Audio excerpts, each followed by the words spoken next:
Rand Water began its maintenance operation at the Eikenhof pump station in Johannesburg this morning.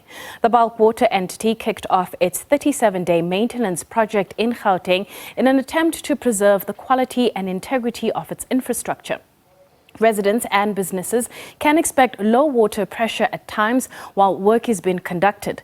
SABC News reporter Mbalenhle Mthethwa is following the story and joins us live from Newtown. Good afternoon, Mbalenhle. Give us a little bit more detail in terms of what's happening on your side.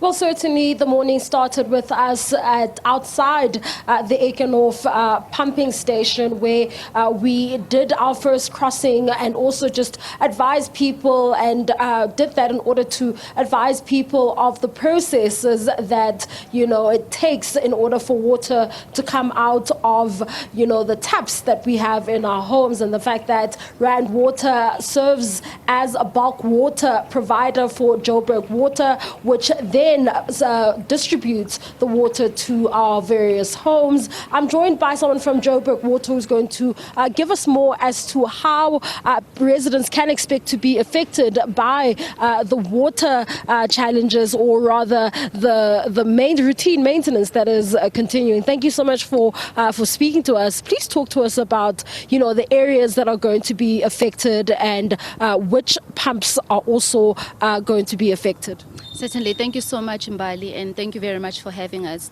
So today, Rand Water begins its maintenance that will affect Johannesburg Water. So today, as you alluded to in your intro, Rand Water begins with Eikenhof. They're also doing Swart copies, and then they're also doing Daleside. In terms of the areas that will be impacted, these include the Randburg, Rudeport areas, Soweto, central and southern Johannesburg. For Daleside, it's Orange Farm, Lowly, Ennerdale, and also the Johannesburg CBD, Berea, Parktown, and Forest Hill. So from today, the 24th, those are the areas that will experience low pressure to no water as Rand Water begins its maintenance on Eikenhof. And how does this affect Joburg Water's ability to then pump water to the residents? And what sort of contingency measures have you had to put in place in order to alleviate the stress that could come from residents or businesses going without water? Certainly. So Johannesburg Water has made a provision for alternative water supply, and this is in the form of stationary and roaming water tankers. So stationary water tankers will be placed in critical areas like hospitals, clinics, old age homes, and some schools, as we know that some grade 12 learners are still in school. And then roaming water tankers will then be around the areas that will be impacted. And the list of areas where the roaming water tankers will be provided on all our social media platforms.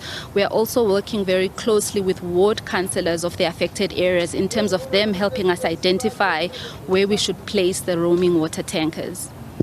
Certainly. Now, Joburg Water has an obligation to provide basic services to people, and this is because you are an entity belonging to the city of Johannesburg. And obviously, I'm sure you do understand the obligation and so on. Talk to us about, this, and just talk to us about this obligation. Certainly. Johannesburg Water has an obligation to the residents of the city of Johannesburg, and our obligation is through the provision of alternative water supply. While we understand that alternative water supply can never replace the convenience of having your own water through your tap, but because of this planned maintenance, we are obliged and obligated to provide water in the form of alternative water supply, which we will do during this maintenance period, starting from today. Certainly. Now, can you also just, take residents into your confidence and just explain to them the processes of, what it takes in order to get running water, from Rand Water into your various pumping stations and so on? Sure. So Rand Water, as you alluded to earlier, is our bulk water supplier. Rand Water supplies Johannesburg Water, but they also supply other metros. So Rand Water supplies us with bulk water, which they purify. Then it gets into our systems as Johannesburg Water, and then from our systems, then it goes through our residents' tap.